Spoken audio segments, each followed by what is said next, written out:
Hello, everybody, and welcome to the behind-the-scenes recording of our 60th live show, courtesy of the East Meadow Public Library. This is Mark Torres. We came from the radio. I'm here with our co-host, Jenny Feldy, and she's in the background. She'll say hi. Hello, Oh, there hello, she is. hello. There she is. Say hi, Jen. Hello. And we have our special guest we're going to be talking to, with, and about. We have Mr.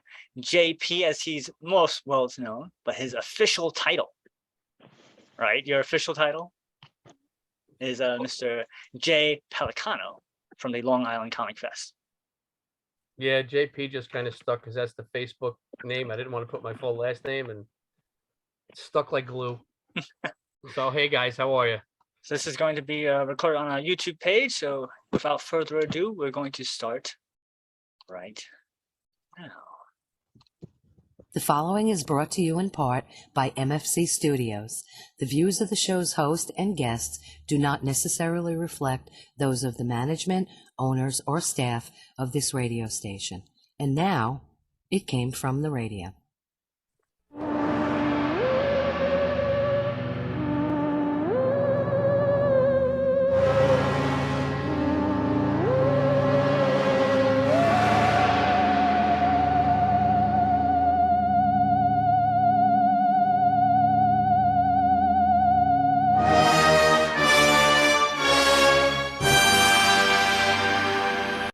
Yapatoy, and welcome once again to It Came From the Radio, the official of the Big Apple Con. This is your host, Mark Torres, speaking. We're here live on tape, virtually distanced, of course, courtesy of the East Meadow Public Library for our 60th live show. And I'm here with my co-host, L-Man Jenny Feldy.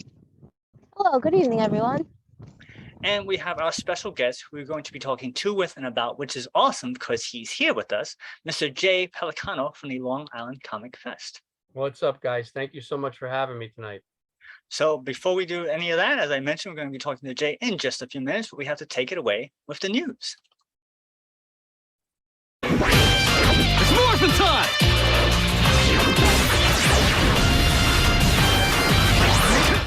The news is brought to you in part by the fine folks of sci-fi.radio. That's sci-fi for your Wi-Fi. As well as the fine folks of the Big Apple Con, which we are the official radio show of, celebrating over 26 years of comic bookness and pop culture stuff. For more information, go to www.bigapplecc.com. The next convention is scheduled for December the 17th. That's the Big Apple Christmas Con. And I want to give out shout outs to our Patreons, of which there are Danny Grill, award-winning director Jared Burrell, Kyle Horn, Millie Portes, Newsday famous Dresden Media, Orange Kun, Shadow Rabbit Art, Yasmin Ray, and Rosa. Want to get your own little shout out? Go to our website, www.camefromair.com. Just for $8 a month, you will have a shout out on our show. We would greatly appreciate it. So let's, as we always do, we start off with the sad news. All right, so let's see. You love the sad news there, Jen? No, sad news is not good news. Well, that's how it's supposed to be. But So misery loves company, so I know a few people that would love to hear some sad news. All right, so let's see. Model and actress Sharlby, C-H-A-R-L-B-I, Sharlby Dean died recently. As of this recording, no cause of death has been announced. While appearing in such films as Spud and its sequel Spud 2, The Madness Continues, Death Race Part 3, Inferno, Blood in the Water, Don't Sleep, An Interview with God, and Triangle of Sadness, just to name a few, Sharlby is perhaps best known as Cyanide on the series Black Lightning. Jay, did you watch Black Lightning by chance? No, I didn't. There's so much stuff I got to catch up on between the shows and work. I'm so busy. I'm lucky that I get to watch The Curse of Oak Island when it comes on. But as a comic guy, you're supposed to. Isn't there like a law to be a comic guy? You have to watch all the comic shows, each and every single one that comes out. I mean, yes, but then at the same time, like I tell everybody like this, you didn't see Flash or you didn't see Arrow. And I'm like, guys, I work. And then I come home and I work on the shows so that I know that when you come to them, you love them and you don't hate me saying that it was terrible. No, I didn't watch all the shows. Fair enough. So she was a young 32 years old. Wow. Yikes. So moving on to the next bit of sad news. Actress Marsha Hunt also died recently from natural causes. In her nearly 80-year career, Marsha appeared in such films as The Virginia Judge, The Accusing Finger, College Holiday, Desert Gold, Hollywood Boulevard, Born to the West, Thunder Trail, Murder Goes to College, These Glamour Girls, Long Shot, Pride and Prejudice, the original one, Unholy Partners, The Trial of Mary Dugan, The Penalty, The Affairs of Martha, Seven Sweethearts, Cry Havoc, Bride by Mistake, Carnegie Hall, Mary Ryan, Detective, Take One False Step, Diplomatic Passport, Back from the Dead, Blue Denim, Fear No Evil, and Empire State Building Murders, just name a few. Wow. Oof.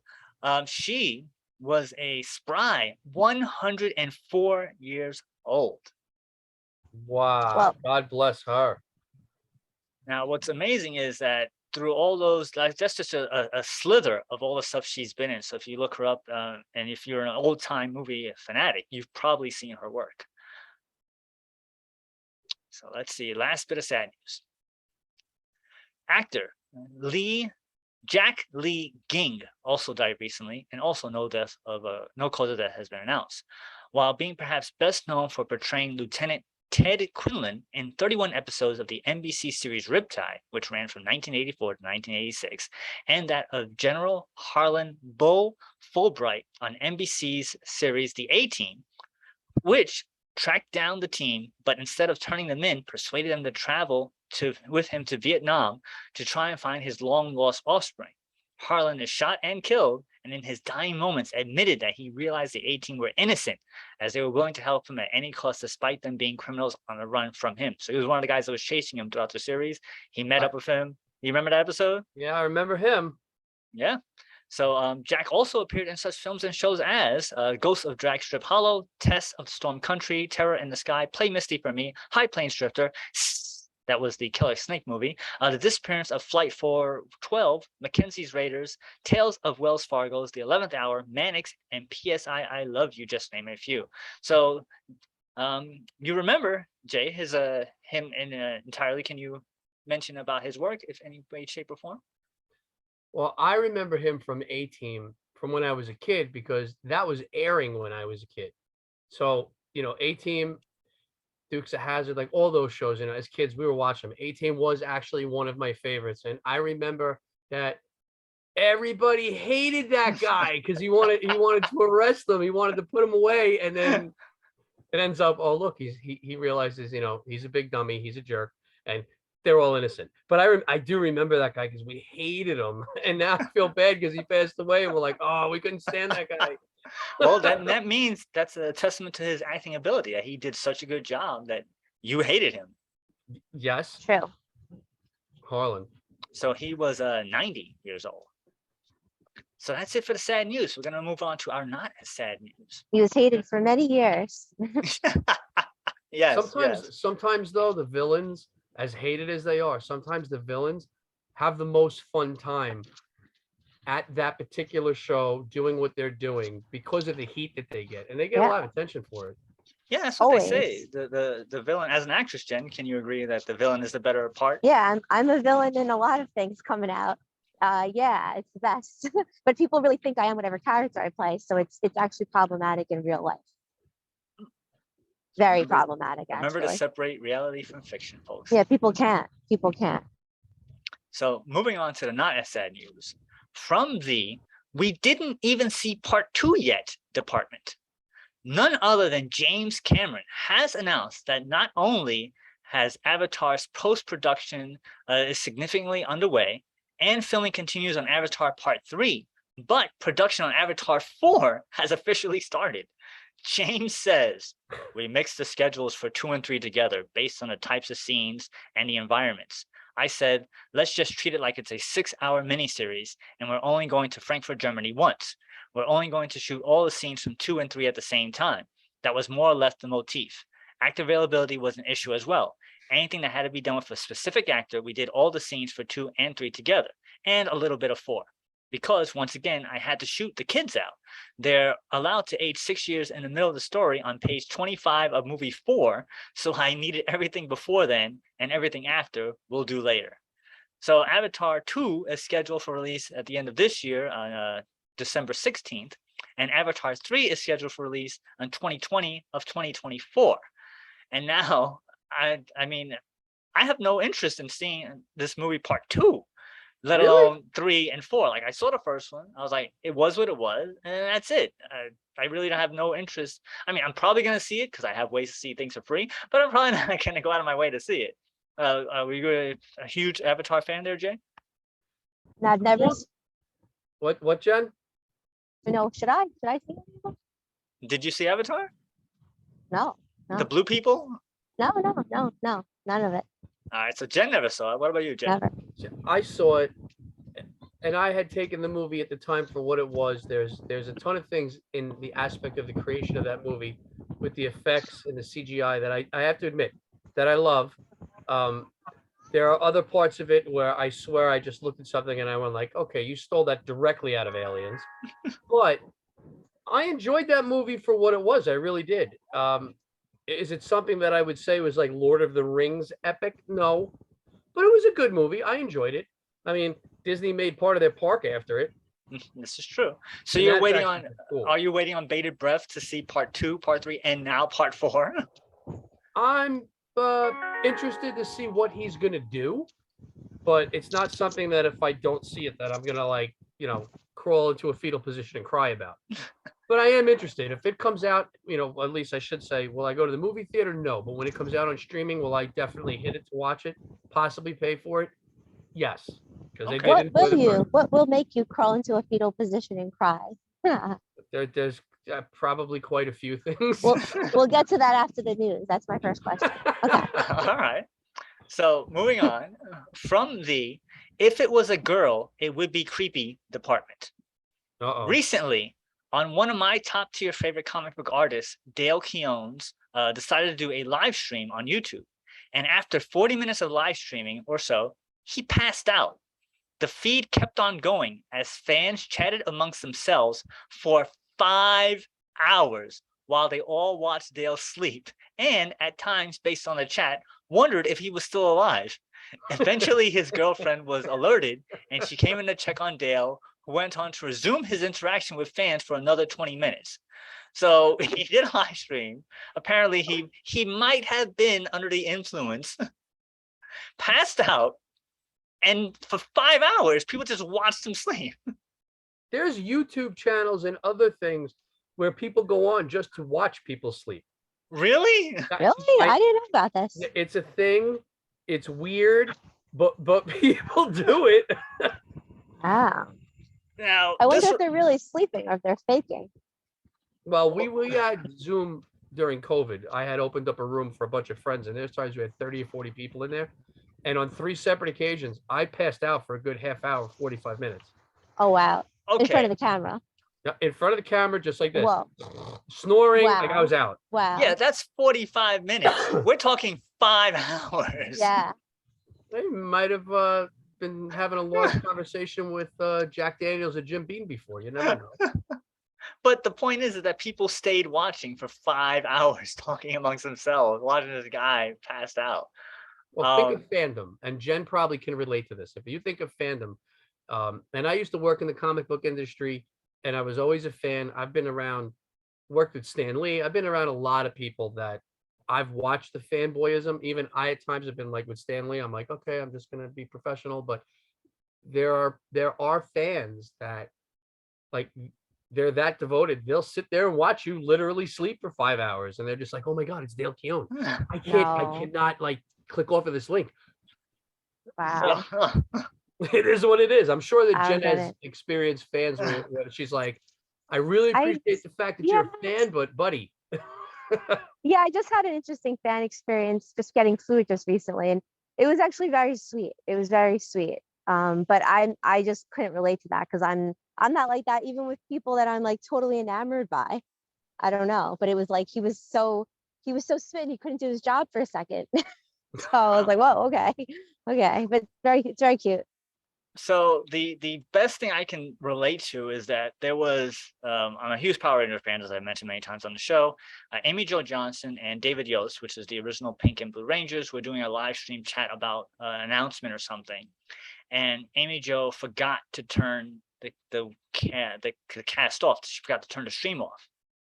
So me and whoever else was watching it just kept on watching I was watching to see how long it would take for her to realize that she didn't turn the stream off. And people in the chat, turn off the stream. We can still hear you. We can still see you. And it gave me a little insight on behind their lives. And it was very odd to see.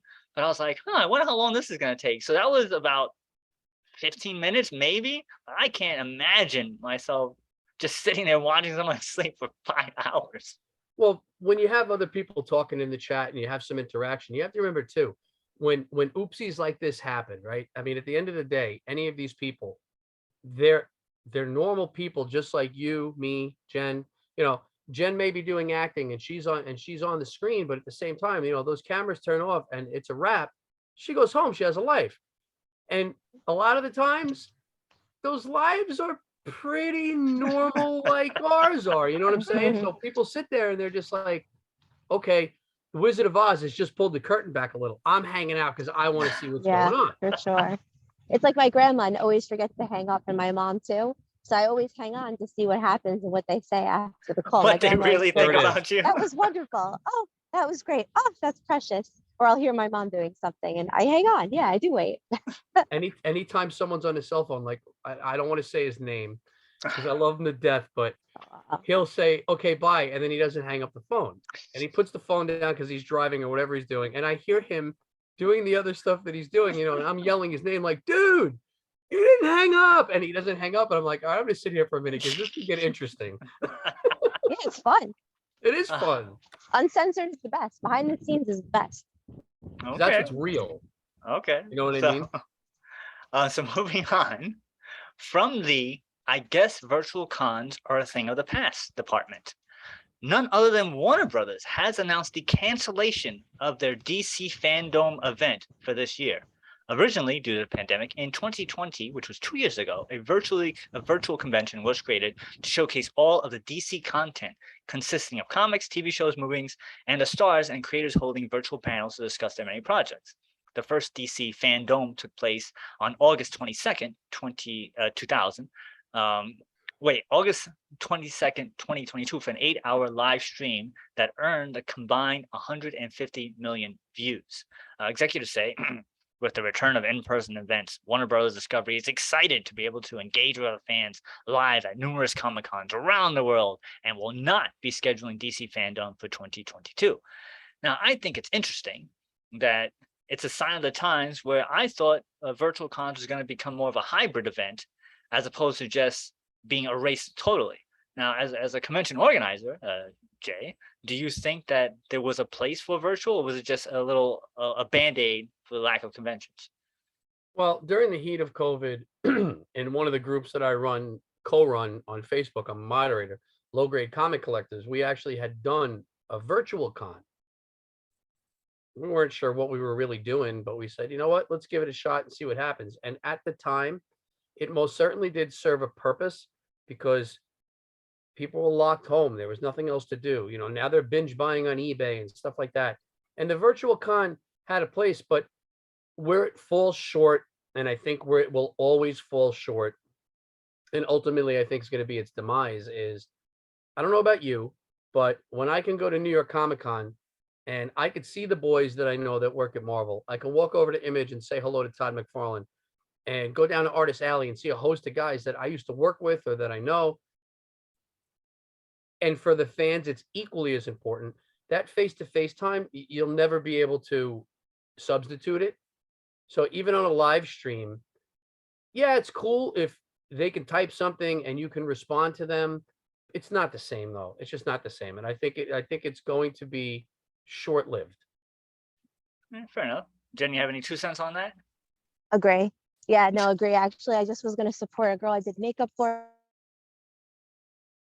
She said she has an event in the city, same day as my movie shoot. I said, I got a movie shoot. She's like, well, you can watch it virtually. And it's like, Oh, I think we're losing her. I think I we're don't losing you, expect Jen. anyone to watch any. Oh, all right. Well, I'll be back very soon then. Yeah. I don't want to watch Okay. anything virtually, but yeah, no, I don't. Fair enough. Fair enough. Jen's having a good time, man. She's out on a nice walk. That's what she likes to do. So moving on from the, let's see if this works, from the That's a lot of nuts! department, the new horror film, The Barbarian has taken the #1 spot in the domestic box office, pulling in $10.5 million in ticket sales in its first week of release. For those of you keeping track, the new Top Gun sequel is still the highest grossing film of 2022 with $705 million, followed by Doctor Strange sequel with $411 million. Barbarian comes in at number 46. Now, we've talked about this many times on our show. There's only 5 big quote unquote movies that are coming out this year. Jay, do you think anything will be able to dethrone Top Gun from the highest grossing movie of this year? And that would be Black Adam, Black Panther Part 2, Shazam Part 2, Puss in Boots Part 2, or Avatar Part 2? Well, Black Panther Wakanda Forever is definitely going to give it a run for its money. Black Panther, when that movie came out, it did phenomenally well, and rightfully so, and it was done very well. I thoroughly enjoyed that movie. Wakanda Forever, especially with the passing of, why can't I remember his name now? Chadwick Boseman? Yes, with his untimely passing and the things he was doing while he was sick, the love that character gained is going to definitely give it a run for its money. And I really would not be surprised if Avatar is the one that ends up knocking it out, because the first Avatar did ridiculously well. But the Top Gun sequel, I was so skeptical about it, and I still haven't watched the whole movie, but they did it right. I'm sorry. That was a proper sequel. Yeah, it really was. I really enjoyed it. And I think the initial interest in Black Panther will give it that big opening weekend, but the movie's got to be good for it to have legs and be able to beat Top Gun. It's got to be good. And I don't know if it's going to be good. I know it'll be interesting. It's a tough act to follow with Chadwick being Black Panther. It really is. It is a tough act to follow, but it's also a movie that's highly anticipated.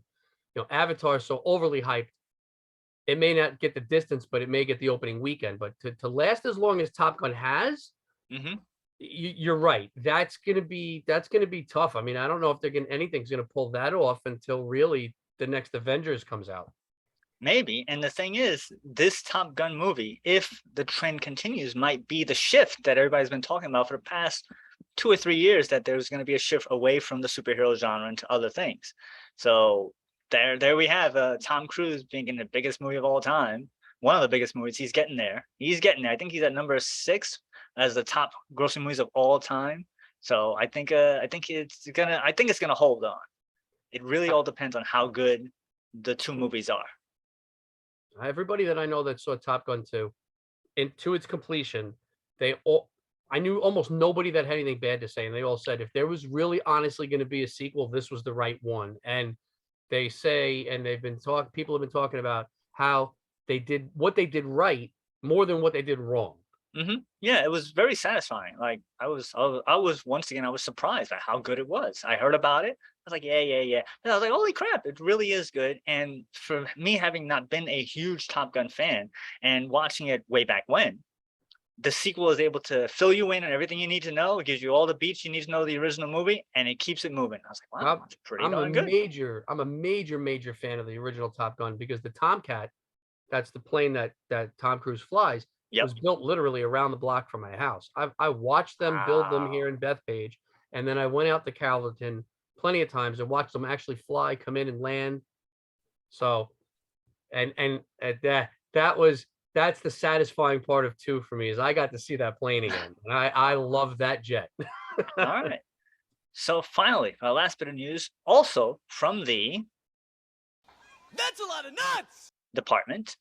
The most expensive piece of sports memorabilia has been sold, which is a 9.5 graded 1952 Topps Mickey Mantle rookie card.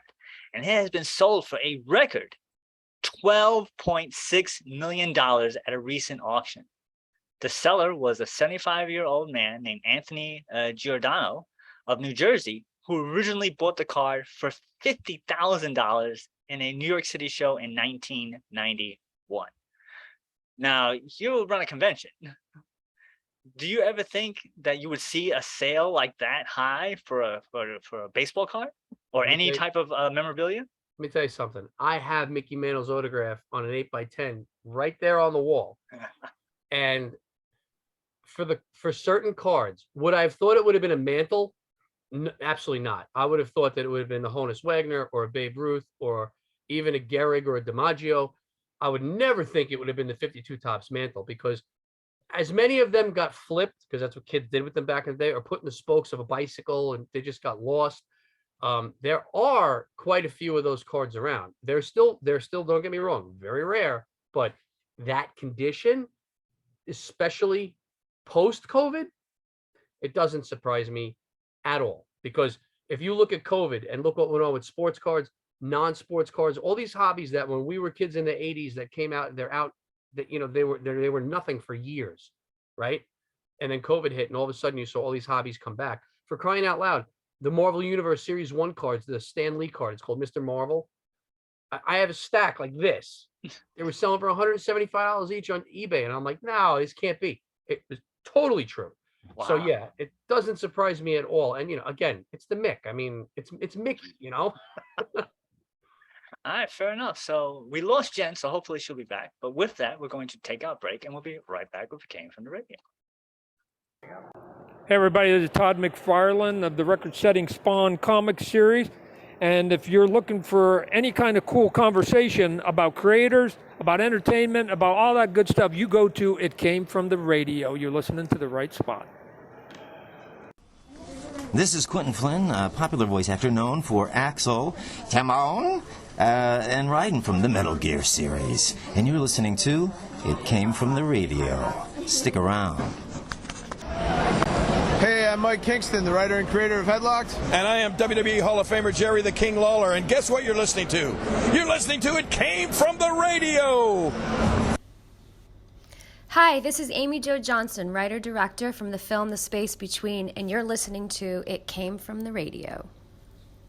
Me Grimlock having fun on It Came From The Radio. Me Greg Berger also. Now, back to our show. And welcome back to It Came From the Radio, the official of the Big Apple Con. This is your host, Mark Torres, speaking.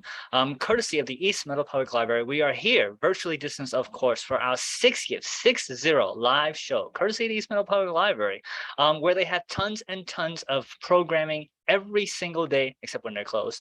Go to www.eastmeadow.info for more information. You can sign up, register for our shows, and even our live show, which we have once a month.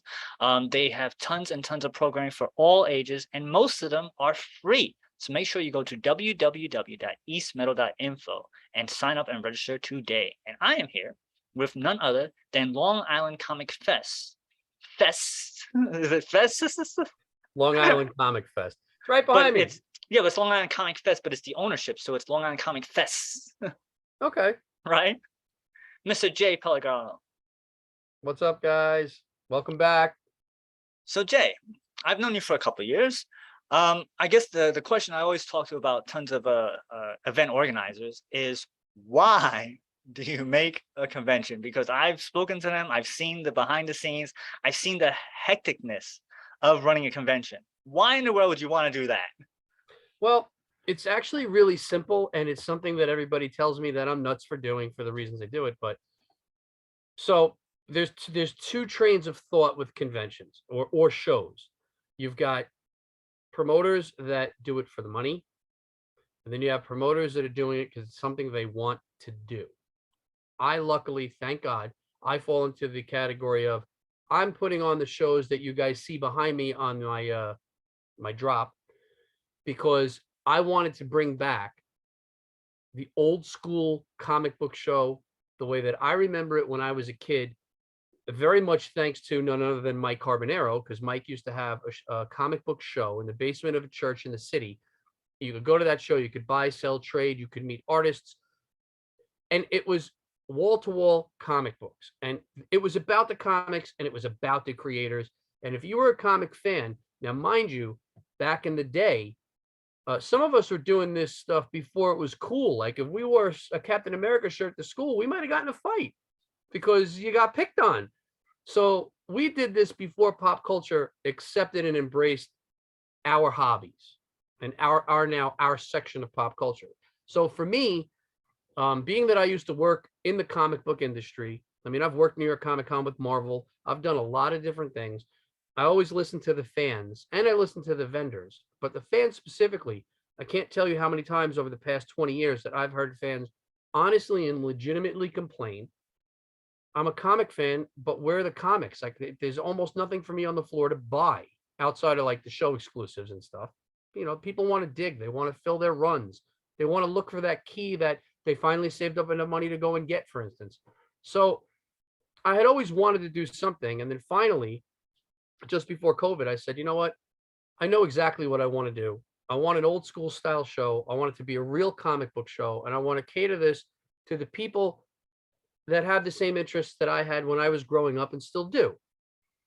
And it wasn't about the money because I don't need the money. I luckily have a career. I work in government. I have a career. I said, I'm going to do this. I want to bring this back to Long Island. So this is more of like a project of passion and love for the hobby. And it's also a way for me to give something back, but to give something back in a different way than some of the other shows are doing it. And don't get me wrong, I'm not knocking what pop culture cons do. They do a phenomenal job with what they do, but I wanted to dial it back. And retro and nostalgia is also really taking a turn in an uptick.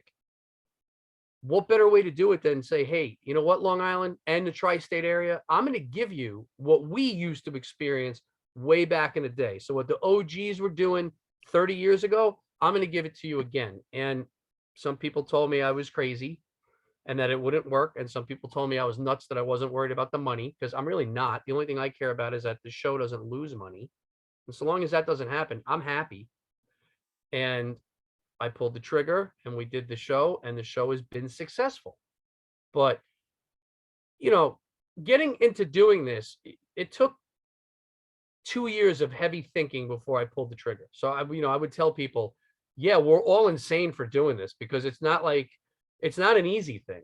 It's a lot of work. And I put full-time hours into part-time schedule, if that makes sense. So, there's a lot of nights where a friend will call and want to go to dinner or whatever. And I'm like, nope, can't do it. Sorry, working. And they're like, what do you mean? You get out of work at 3:15? And I'm like, I get out of work at 3:15 for my career. I'm home by 3:30. By 3:45, I'm doing stuff for the shows. And as everybody can see behind me, it started as one show, which was Long Island Comic Fest. But now we have 2 other shows. We have It's Toy Time, which you guys can see to my right. And when to my left, you can see we have the Comic Market, which is going to eventually be a monthly show that's in development. It's a lot of work. It really is. It's a lot of work, and it's a sacrifice and a compromise on your social lives. So, I'm happy that people are doing this, but Marcus, you're 100% right, man. You have to have some screw loose somewhere to actually want to do this. So the fact that you're not driven by profit, do you find that makes you more flexible with how you run the convention? Because certain things are dictated by the financial reward. So as you very well remember that the reason why the small pop culture, the small conventions became the big ones, because they figure how to get more people in to see the convention. Yep. And you bring celebrities in. You raise the ticket prices, and then it grows and grows and grows, and then all of a sudden it's all about celebrities and no about the comics. So is that specifically because you're not profit driven, you're able to make those decisions?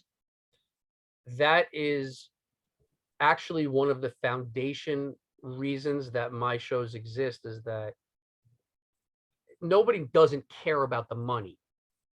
Everybody does in some respect. So in my case, I just want to make sure that my shows don't lose money, right? However, unbelievably liberating and unbelievably freeing, because I never have over my shoulder, oh my God, the money, the money, the money.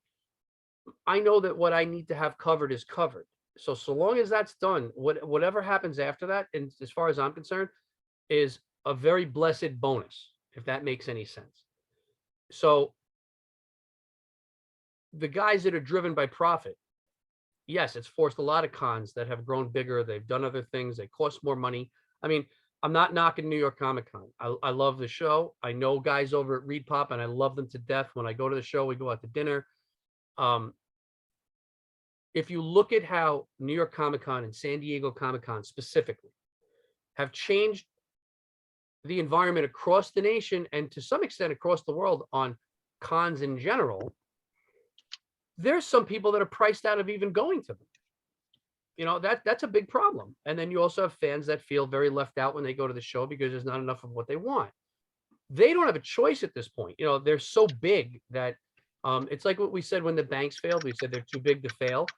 They're kind of in the same position. So when you are able to do something and the money is not the thing that's tying you to it, it's extremely freeing. I mean, you know, I'm able to do something that I love in my hobby, and I'm able to enjoy it instead of constantly stressing and sweating it. You know, and that's ridiculously liberating, unbelievably liberating. You know, it's like I say with anybody with a career, I say that one of the things you should always strive for, besides the number one thing, which is doing something you love, right? Make sure you always have work-life balance. Well, I love my main career as an IT professional, but I also love my side gig as a promoter. And a large reason, a major reason of that is because I'm not tied to the money. I just have so much freedom to do things that I want, because if at any reason, at any time, let's just say that we decided to close the shows, I could do that and it affects my life financially and my private life 0%. So that's monumental. And in a lot of smaller shows, and I see this a lot, they're profit driven still, and they fall into a lot of pitfalls and a lot of problems. And I see guys so stressed out, and I honestly sympathize and I feel bad for them, because I'm like, man, we're unbelievably lucky in ways I cannot describe that we can do this and that we don't have to worry about that. What one thing can you say that, because of the situation that you're in, have you been like, I'm going to experiment with this and let's see how it goes, that you don't think that any other convention would be able to do? Yeah, it's a similar question. One of the things, and it's funny you say that, because they're actually sitting to my left and my right on the screen, were completely unforeseen, right? So I'm a comic nerd, always have been, and I did Long Island Comic Fest with my partner Eric, who unfortunately couldn't make it, and we focused on our thing. And the next thing you know, we got approached, hey, you want to maybe do a toy show? Hey, do you maybe want to do a monthly show? And we had other people that have similar interests that now, instead of being competing entities, right, have asked us if we wanted to participate in them and partner in them. So that in itself is one of those examples. You know, here's something completely unforeseen that we were just able to do through opportunity, that some of the bigger conventions and some of the bigger entities, they don't have the freedom and the luxury to do that. You know, they're New York Comic Con and ReedPop, for instance, is a legitimate corporation. It's not an LLC. It's not an S Corp. It's a straight up corporation. It's its own monster now. You know, they couldn't, if they were to get approached, it's unlikely anything would happen if even them to be approached, because of the size of them, right? Guys like me and the things we're doing, you know, opportunities, how do I put this? Opportunities present themselves, and they always do in life. But in this particular instance, opportunities when you're smaller and you're succeeding will present themselves. And some of the larger guys, they either don't care, or they don't have the time or the patience or the manpower to be able to even entertain them. And they could be losing out. Whereas we're in a position where we can go, hey, wait a minute, that sounds kind of cool. It's a gamble, but Wayne Gretzky said it best. You miss 100% of the shots you don't take. So we say, what the heck? If it sounds cool and we're into it, let's try it. What's the worst that's going to happen? You try it, it doesn't work. Okay, no big deal. You go back to the drawing board. You still have your other thing. So we have freedom in that respect too. And that's something I don't think that larger shows that are past a certain point always have the opportunity or the ability to be able to even entertain. Jen, you're with us? You like throw out a question for us? Yeah, I am here. So with a smaller show, I don't like to assume, but I would have to guess there's a smaller budget. So let's just say there is. Let's say you had an unlimited budget. What would you add to your show? Oh God! If I would had you be buying the Mickey Mantle card and having it on sale? No, not at all. Believe it or not, if I had unlimited budget, absolute unlimited budget, the very first thing that I would do is I would find a property where I could build my own building. Right. So, because it's one thing to rent a place, it's another thing to own it. And with an unlimited budget, I would look to purchase my own building. And then that building is where I would host a variety of different shows. And if other people wanted to do their shows, I'd even rent it out to them. However, one of the things I would do is I would make sure that my venue could hold 250 or 300 tables, that I could have as many vendors as humanly possible there. And I would make sure that every single show is getting artists that people want to see. But I would also be making sure that their agents aren't, and I blame it on the agents, not the talent. If you wanted, let's say, for instance, Todd McFarlane, I'd find the way to get Todd McFarlane there to do the show. And I would make sure that if he's charging for autographs because of CGC and all that, you're paying for your CGC stuff because that's something with CGC, but you're not paying more than $25 for your signature. I'd make sure that signatures became affordable again, even if it meant I had to eat the cost. So be it. So if their price to be at the show is, let's say, 25,000, I would tell them, I'm giving you 50,000. You're dropping your signature prices down to X. Because now, think of how many fans go to shows and they spend money on con exclusives. They spend money on these photo ops and these signatures and sketches. And, you know, listen, some of this stuff is expensive. And I'm not saying that the artists don't deserve it, but I remember the artists before they had certain representation and they weren't anywhere near what they are now. And you can count for inflation, but inflation and robbery are two different things in my opinion. Yeah. Oh yeah. I definitely agree. I mean, I guess if you can charge it and people will pay it, but for me, I would never, regardless of where I went, I don't think I could even charge 100 for an autograph. It just feels weird. I mean, feels weird. It's a hobby and it's a community, which is a big thing that a lot of people forget once you're no longer a fan and you're doing other things. This is a community. So if I had an unlimited budget, I would want to be doing everything possible that I could to give back to the community that's given me so much. I mean, I owe my entire career to comic books. I owe everything to it. And I admit it openly because it's the truth. And I'm able to pay it forward now. And if I had an unlimited budget, friggin' forget about it. I absolutely would be doing things to pay it forward for the fans and for the creators, because I know some creators, like, again, I don't want to name names, but I do know some creators that, you know, they're in a little bit of trouble now. They're up in age.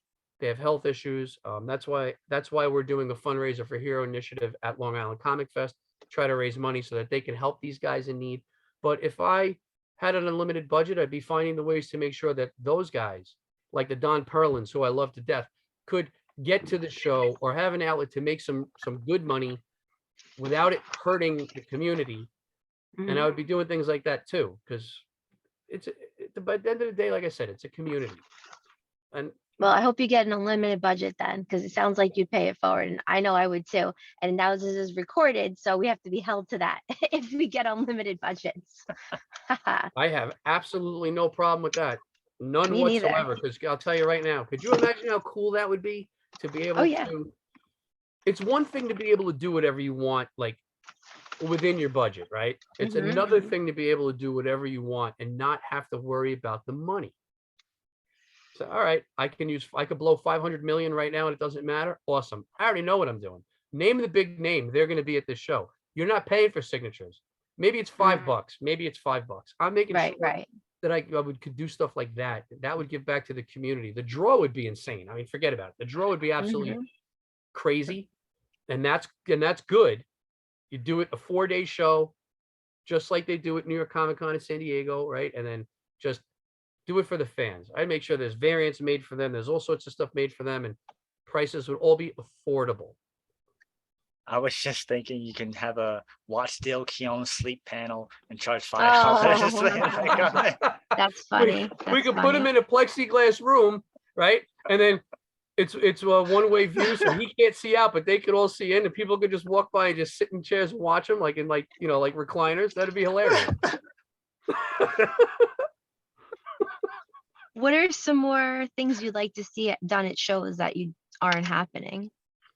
Well, first and foremost, some of this stuff, it's almost tough to bring up because I certainly don't want to sound pompous or conceited, because I'm not, but it's just the observations over the years, right? So again, I have to use Long Island Comic Fest as an example. So for our vendors, in the morning, we always have bagels and coffee, and we have bottled water through the day. And then we get pizza for lunch, and that's for the vendors. I do that on purpose. And the main reason that's come about is because I've gone to so many other shows and I see that the guests get all that kind of stuff, but the vendors don't get anything. And pardon me, it's not that often that I see a promoter really going and interacting with his vendors during the show. How are you doing? Is everything all right? Do you need anything? Oh, you're all alone. You want me to wash the booth so you can run to the bathroom? This is something that I would universally and globally change in Comic Cons across the board, because without your vendors, you don't have anything. Right. Vendors are what For are sure. bringing your fans. And, I mean, in the case of San Diego and New York, it's a little different because they have Hollywood and whatnot. However, they're still clients. They're still vendors. And Definitely. Hollywood and the music industry, they get treated like gold when they go somewhere. But what about all the other guys? What about the guys that are selling on the third market? What about the little company that's doing your show that's a startup and they're trying to start up? You've got to show them a certain level of attention. And I've said this, I actually just made a post about this the other day because I keep getting asked about how to run a con. Excuse me. And I tell everybody, your two most important focuses on your show should be only two things: your vendors and your fans. That's it. They're equally as important. There is no differentiation between the two, because if you lose either one, you have nothing. Yeah. Yeah. That's the biggest thing I would change, is that the fans are getting paid more attention to, in the sense of make things affordable again for them if you can at all costs, and take care of your vendors. To walk over to a vendor and just say, hey, you guys all right? Is everything cool? Like, you need a water or anything? And they can't walk away and they say, yeah, could you grab me a water? And you go get it and you bring it back to them. That little silly minuscule thing means so much to them, because that might be the difference between happy and hangry. Definitely. Yeah, these are really good points, and I didn't think of that. So yeah, smart for anyone listening who has any event. Check on. I've hosted film festival. Check on your hosts. Make sure your host's okay. Check on everybody. Yeah, it's important. I mean, they're people too. I mean, and a lot of promoters, a lot of events rather, I'm sorry, it's the vendors that are usually the ones footing the bill to pay for your rental for where you are. Right. Definitely. How do you run a show and forget them? And I've seen it happen so many times, and I shake my head before I had a show even, and I go, man, I've walked over to vendors and been like, dude, you need something? Like, I'm going to the food court. You want something? And, they look at you like a deer in the headlights because they can't believe they're hearing it. And it's like, it costs nothing to be nice. Right. And it'll come back to you. It always will. And if I think so. If you do the wrong thing, that's coming back to you tenfold. I agree. Yeah. Yeah. I definitely see it happen. I see people lose their platforms or their luck when they take things for granted. And maybe it's coincidences, but that's one of the weird things I believe in. It's important. Like I said, at the end of the day, like I had mentioned with actors and actresses, we're all just people. Those vendors are trying to put food on their table. Make them happy when they're at the show if you can. It's not, it's not the biggest pain in the neck in the world. I'm front to face at my shows. I'm running around like a chicken without a head. And I got a big dumb grin on my face because I'm having a good time. I'm enjoying it. Thank God. Yeah. So speaking of prices, how much are tickets? Is there free parking? What kind of food can the fans expect to see? Okay, so at Long Island Comic Fest and at It's Toy Time, they're both at the VFW Hall in Hicksville, and we have the entire VFW Hall. There's more than one room. We normally have a food truck, and I have it parked right outside the doors so that anybody that's there, and you'll notice this with people, family of four comes, it's two kids. Sometimes it's not always the mom and the dad that are hungry. It's the kid that's whining that he wants a cookie or whatever. There's a food truck outside. In October, it will be Iron Mobile Chef, and they make hot dogs and burgers and Philly cheesesteaks and all that kind of good stuff. That good finger food, and they're good because I've actually eaten there, and they are good. So people can walk right out the doors and they can get food. And then if that's not something that they want, directly across the street is Delco Plaza, which has Taco Bell and a pizzeria, and there's a couple of other things in there too. So food is right there. And then as far as admission goes, adults are $5 at the door. Kids 12 and under are free, and they always will be free. I'm not charging kids to get in, but guys, once you turn 13, You're a teenager, sorry, pony up to $5. And even that, Adulting sucks. well, there's a lot of times too, you have a family come in, they have like 3 kids, right? And one of them just turned 13, or he's even 14, and I'm just like, just go, don't worry about it. I remember when I was taking the bus, I was like 8 for like 6 years because I was short. So is there like a height requirement? They're like, all right, you're old enough, you're not old enough. Or you're Oh just my like, hey, God. come on in, let's use the honor system. Yeah, well, keep in mind the price of the show is very meticulously factored into family experience, right? So if you have a family of 4, it's $10 for a family of 4 to go somewhere. What does that mean? It didn't cost you an arm and a leg, and you still have a little bit of money in your pocket to buy Jimmy or Sally that toy or that comic book that they want, or hopefully it's not, too out of the price range, because some of the stuff is, and even for me, I look at it and I'm like, yeah, no, not buying that. But the idea is to keep it affordable for families, and then the kids 12 and under thing is just common sense. It's like, that's your next generation of fans. So make it easy for them to get in the door. And then at stuff like the comic market is going to be free admission because it's a monthly show. So no admission charge for that. And then parking at the VFW, parking is 100% free. And we have parking in the main lot, which I make all the vendors move their cars out after load in, so that it's there for the fans. And then right next door is the old hip center, which is abandoned. And that parking lot is completely free also. So there's plenty of parking. Comic market, we've got 2 or 3 places that we're looking at. It's still in development and we haven't locked in any event yet, but parking is always something that I'm very big on. If it's got crummy parking, I'm not doing it. Yeah, So, same. and Thank God. that kind of sums that one up. Yeah, Yeah, I love it. It's parking and food are usually my 2 biggest concerns whenever going to a convention. yes, and safety for me, obviously. See, now the funny thing with food, I don't charge my food truck to be there, which I've also gotten screamed at from guys telling me, what are you, nuts? Like, you can charge a rental for them to be there for the day. And Wow. I get that we could. It's usually we do it in a form of sponsorship or something. But I'm like, no, if I can get a food truck here, I can get a good food truck. And they don't have to pay to be there for the day, right? And they do really well. What do you think the chances are when I ask them if they want to do the next 3 events, they're going to say yes. Exactly. And I don't want to cut into their profit margin either. I mean, Yeah. some places that these guys go, it's expensive. I don't have them there to make money off them. I have them there so my fans can eat. Again, not about the money, changes how you can do things. Speaking my language for sure. Yeah, it's consideration too, and it makes it, people feel it. They don't feel ripped off. Sometimes I go to some event and I feel like super ripped off. And yeah, this just sounds great. It's something that respects the wallet. There's parking. There's a hip center next door if you want to get a hip replacement. I love that. I mean, what more could you want? So that's actually a good question. What more can people expect? What more can people want? Is there a balance of what vendors you have at your convention, at your fest? Because as I'm sure you're well aware of, there's certain conventions that you go to and they have so much space that the vendors are either something they like, do they actually belong here, or it's too much of one thing, or any type of idea like, I just want only this, I just want only that, or I'll bring in anybody.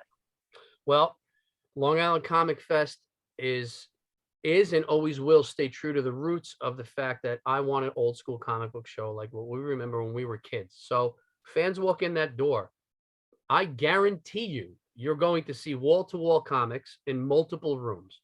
Now, we have a rule. Vendors have to be 75% comic books minimum, and we'll allow 25% other, because to have a couple of toys or a few Funko Pops at your table, that never hurts, because there's kids and they love that stuff. And honestly, comic fans and toy fans, they meld, they coincide, they overlap each other. But that ruling and that ideology will never change. The other things that we do at the show, and it's important to me that we always have this, is that we have comic book services for the fans. So Avery Comic Pressing has been doing every single show. He comes down from Massachusetts and you can submit your books with him to have them pressed, cleaned, and then he will submit them for you to CGC or CBCS. That's a big thing to have on-site drop-off to one person, and it's a one-stop shop. So, here's my 15 books. I want them pressed, cleaned, and I want them graded, and you could do it all with him. We also have guest artists and inkers and other people that come to the show, but they're all comic book related. And in this particular instance right now, they're all published artists. So don't get me wrong. I would love to have a lot of the guys that I know that are unpublished, that are unpublished or that are self-published and trying to get their book rolling and get it off the ground, but we don't have the space to accommodate it. So I've made it very important that the Artist Alley is published artists that people on Long Island may never even get to be able to go to New York Comic Con to see, that we can get them in the door and they can have a more personal experience with them. And Josh Avery is sitting right with them. And then another thing is Royal Collectibles. Mike from Royal is a sweetheart, and I love him to death for doing this for me. When I need CGC facilitation, he's bringing his guys in to do it, and they will be there in October. And Josh Avery can facilitate witnessing for CBCS. So if there is someone there and you do want to get a sketch or a remark or an autograph or whatever, and you want that graded, we've got the fans covered to be able to do that right at the show. Now, that's something that normally you don't see unless it's in the bigger shows. So to be able to offer that at a small scale, because our show has not expanded yet, eventually it's going to grow out of the VFW, but it hasn't yet. I love the fact that I can give those services to the fans. So, and it's something that they look for. It really is. I mean, I can't tell you how many times that Josh Avery's absolutely swamped with guys bringing him short boxes of comics to have pressed and cleaned and graded. And I look at that and I'm like, oh my God, the money. Because not in the sense of how much it's going to cost for them to do this, but they're there lined up with the stuff. And I'm like, see, it works. And then the other thing was, I'm reaching out to companies all over the place that make product for comic books. So there's a company, and I'm sorry, the name is escaping me offhand. You got about 2 minutes left, less than 2 minutes. Okay. Well, the last thing then is that we try to bring in other services for the fans. So it's not just comic books, but they can get their boxes, their boards, artists, signatures, CGC grading, submissions, all that kind of stuff. Put it all in one neat little package. All right, so we are almost out of time. So quickly mention websites. People can go and find out more about the event. Easy. For Long Island Comic Fest, www.licomicfest.com, and you will find sections in there for It's Toy Time and the Comic Market. If you want to look us up on Facebook, it's facebook.com/groups/LIComicFest or groups/the Comic Market or groups/It's Toy Time NY. And I think that for the most part covers it. Oh, and then Instagram, LI Comic Fest. And that covers it for our social media and our website. All right, Jen, final thought, 30 seconds or less. Did I lose you, Jen? I think we lost Jen. That was her 30 seconds, her final thought. My final thought is this. Thank you for being a guest on our show. Make sure you join us next week on our regularly scheduled program. Our next live show, courtesy of the East Meadow Public Library, will be our 61st live show, which is going to be on October the 12th. And our guests will be the Hurricane and the Hurricane and the Furnace Cons, David Donovan, our event organizer. So make sure you go sign up for that at www.eastmeadow.com. And that is it for our show. Thank you very much for joining us, and we will see you next time. Thank you for having me, man. It was a great time. You've been listening to It Came From the Radio with Mark Torres. The views of the show's hosts and guests did not necessarily reflect that of the management, owners, or staff of this station. We now return you to your earthly scheduled broadcast.